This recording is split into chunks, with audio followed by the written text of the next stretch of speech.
बिस्मिल्लाहिर्रहमानिर्रहीम, अस्सलाम वालेकुम। आज हमारी फ़ोटोशॉप की सेकंड लेक्चर है और इसके अंदर हम देखेंगे लेयर्स के बारे में कि लेयर्स क्या होती हैं और ये किस तरह काम करती हैं, और टूल्स के बारे में कुछ बेसिक्स टूल्स हम पढ़ेंगे कि टूल्स क्या होते हैं और किस तरीके से हम इनको यूज़ कर सकते हैं। अच्छा देखें, जब आप बिगनर लेवल पे काम कर रहे होंगे तो फ़ोटोशॉप के अंदर आपके पास दो ऐसी चीज़ें हैं जो लाजमी आपके पास शो होनी चाहिए। उनमें से पहली चीज़ है आपके पास टूल बॉक्स या टूल बार, और दूसरी चीज़ है आपके पास लेयर्स। सबसे पहले हम आते हैं टूल्स के ऊपर। साइड में आपके पास यहाँ पे जो है टूल बार या टूल बॉक्स कहलाता है। जैसे कि हमें नाम से पता चल रहा है, टूल्स का मतलब क्या होता है, औजार। अब क्या होता है कि हर फील्ड के अंदर जो उसके एक्सपर्ट्स होते हैं या उनके काम करने वाले होते हैं, उनके टूल्स अलग अलग होते हैं। मिसाल के तौर पे अगर एक मैकेनिक है तो मैकेनिक के टूल्स अलग होंगे, अगर एक इलेक्ट्रिशियन है तो इलेक्ट्रिशियन के टूल्स अलग होंगे, एक कारपेंटर है तो उसके टूल्स अलग होंगे। इसी तरीके से अगर कोई ग्राफिक डिज़ाइनर है, फोटोशॉप यूज़ करता है, तो उसके टूल्स अलग होंगे। वो कौन से टूल्स होंगे जो हमारे सामने आ रहे हैं। अब ये टूल बॉक्स या टूल बार के अंदर क्या है, आपके पास डिफरेंट टूल्स दिए हुए हैं जो कि इंशाल्लाह हम आगे आने वाली क्लासेस में सारे टूल्स के बारे में पढ़ेंगे और इनका यूज़ देखेंगे कि हम कैसे कर सकते हैं। अच्छा, ये टूल बॉक्स आप यहाँ पे जब आप आते हैं तो यहाँ देखें आपके पास एक छोटा सा बटन दिया हुआ है। आप अगर यहाँ क्लिक करोगे तो इस तरीके से आपके पास स्टेप बाय स्टेप आ जाएंगे। अगर आप यहाँ क्लिक करोगे तो आपके पास पेयर की शक्ल में आ जाएंगे। पेयर से क्या मतलब है, एक होगा उसके सामने दूसरा, फिर एक उसके सामने दूसरा, इस तरीके से होगा। कुछ भी नहीं, इससे आपकी स्क्रीन के हिसाब से दिया हुआ है कि अगर आपको स्क्रीन का स्पेस ज़्यादा चाहिए काम करने के लिए, यानी आपको कैनवस का साइज़ बड़ा करना है, तो आप इसको यहाँ पे क्लिक करके इस तरीके से कर लें ताकि ये जगह जो है आपको कैनवस में आपके ज़्यादा मिल जाए, या आप इसको ऐसे एडजस्ट कर सकते हैं। अब टूल्स के अंदर आप एक चीज़ ये समझ लें, अब टूल्स में होता क्या है कि जो आपको फ्रंट पे टूल नज़र आ रहे हैं, सिर्फ ये टूल्स नहीं है, हर टूल के साथ मज़ीद टूल्स कुछ दिए हुए हैं। अब वो हमें पता कैसे चलेगा, उसकी एक छोटी सी निशानी ये है कि जैसे फॉर एग्जांपल आप किसी भी टूल पे आएंगे तो उसके नीचे देखें छोटा सा एक बटन दिया हुआ है। राइट साइड पे बॉटम पे एक छोटा सा बटन दिया हुआ है।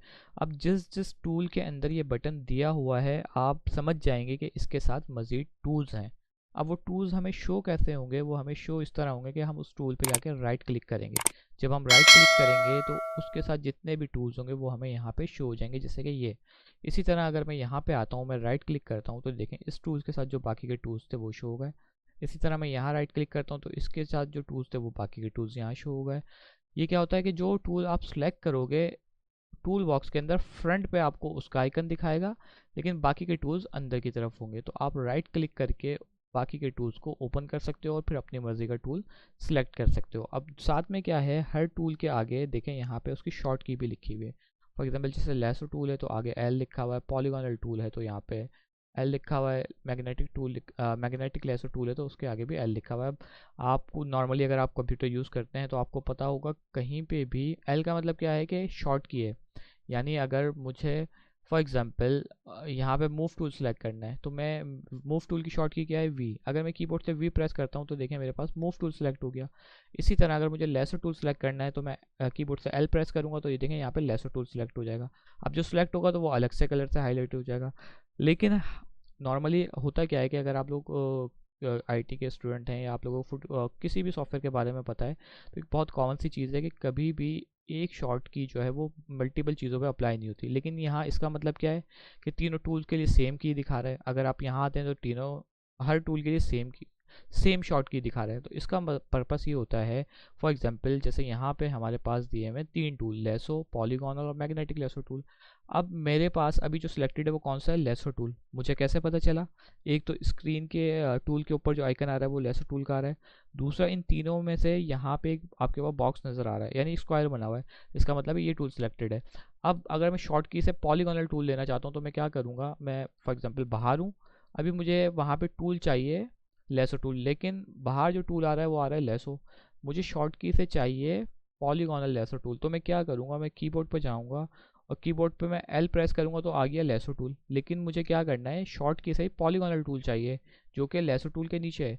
शॉर्ट की से मैं क्या करूँगा, मैं यहाँ प्रेस करूँगा शिफ्ट, और शिफ्ट के साथ जब मैं एल प्रेस करूँगा तो वो ऑटोमेटिक वहाँ पे लेसो की जगह पॉलीगॉनल पे आ जाएगा। अगर मैं दोबारा करता हूँ शिफ्ट के साथ एल प्रेस तो यहाँ पे आपके पास आ जाएगा मैग्नेटिक टूल। तो ये शॉर्टकट कीज़ इस तरह काम करती हैं। इसी तरह फॉर एग्जांपल जैसे यहाँ पे हमारे पास एक दिया हुआ ब्रश टूल, तो ब्रश टूल के अंदर ब्रश टूल भी है, पेंसिल टूल भी है, कलर रिप्लेसमेंट टूल भी है, मिक्सर टूल भी है। तो अब अगर मुझे फॉर एग्जांपल पेंसिल टूल चाहिए तो मैं क्या करूँगा, मुझे ब्रश टूल चाहिए तो मैं क्या करूँगा, मैं बी प्रेस करूँगा तो मैं डायरेक्ट उस टूल पे आ जाऊँगा। जब मैं शिफ्ट के साथ बी प्रेस करूँगा तो उसी टूल के अंदर के बाकी के टूल्स मेरे पास शो होते रहेंगे। तो ये इसका मतलब है। उम्मीद है आप लोगों को यहाँ तक समझ में आ गया होगा। अच्छा, दूसरी चीज़ क्या होती है इसमें, दूसरी चीज़ ये होती है जब आप कोई टूल सेलेक्ट करते हो तो उसकी जो मज़ीद प्रॉपर्टीज़ हैं या मज़ीद आपको उसको मॉडिफाई करना है, तो उसके लिए आपके पास ऊपर ये वाली एक बार आ रही है जिसके अंदर उस टूल के मज़ीद फ़ीचर्स आ जाते हैं। मिसाल के तौर पे अगर मैंने अभी यहाँ पे मूव टूल सेलेक्ट किया हुआ है तो यहाँ पे मेरे पास इस ऑप्शन के अंदर, इस बार के अंदर जो ऑप्शन आ रहे हैं वो सिर्फ मूव टूल से रिलेटेड आ रहे हैं, यानी जो मूव टूल के ऊपर काम करेंगे। इसी तरह अगर मैं यहाँ पे आता हूँ लेसर टूल पे तो यहाँ जो ऑप्शन आ रहे हैं अब ये लेसर टूल के आ रहे हैं। इसी तरह अगर मैं आता हूँ मिक्सर पे या ब्रश टूल पे तो ये उस टूल्स के मज़ीद ऑप्शंस आ रहे हैं। तो आपको क्या याद रखना है कि ब्रश, फॉर एग्जांपल आपने कोई भी एक टूल यहाँ से सिलेक्ट कर लिया और उस टूल को मज़ीद मॉडिफाई करना है, कस्टमाइज़ करना है या चेंजेस करनी है, तो उसके लिए आपके पास ये वाला ऑप्शन आ रहा होगा। यहाँ से आप इसको जाके मॉडिफाई कर सकते हैं, जो कि इंशाल्लाह आगे के लेक्चर्स के अंदर हम करेंगे भी। अच्छा, अब दूसरी चीज़ क्या है कि फॉर एग्जांपल अगर आपने फोटोशॉप इंस्टॉल करा और आपके पास ये टूल्स का ऑप्शन ही नहीं आ रहा तो वो किस तरीके से आएगा वो भी मैं आपको बता देता हूँ यहाँ पे। वो इस तरह आएगा कि आपके पास मेन्यू में आप जाएंगे, विंडो पे जब आप क्लिक करेंगे तो आपके पास यहाँ पे एक ऑप्शन दिखा रहा होगा टूल्स। इस पर देखें अभी चेक लगा हुआ है, चेक लगा हुआ है तो टूल्स आपके पास शो हो रहे हैं। अगर मैं ऐसे चेक हटा देता हूँ तो ये टूल्स आपके पास से हाइड हो जाएंगे। मैं दोबारा यहाँ जाता हूँ, टूल्स पे चेक लगाता हूँ तो ये देखें शो हो गए। तो यहाँ पे आप विंडो में जाके टूल्स को शो और हाइड कर सकते हो। अगर आपसे हाइड हो गए तो आप विंडो में जाएंगे और यहाँ पे जाके इन टूल्स को शो और हाइड कर सकते हैं इस तरह से। तो ये आपके पास कुछ डिफरेंट टूल्स दिए हुए हैं। इंशाल्लाह आने वाली नेक्स्ट लेक्चर्स के अंदर हम इसको डिटेल के अंदर पढ़ेंगे, इनको यूज़ करके भी देखेंगे। उम्मीद है यहाँ तक आपको समझ में आ गया होगा। नेक्स्ट लेक्चर के अंदर इंशाल्लाह हम आगे की चीज़ें कवर करेंगे।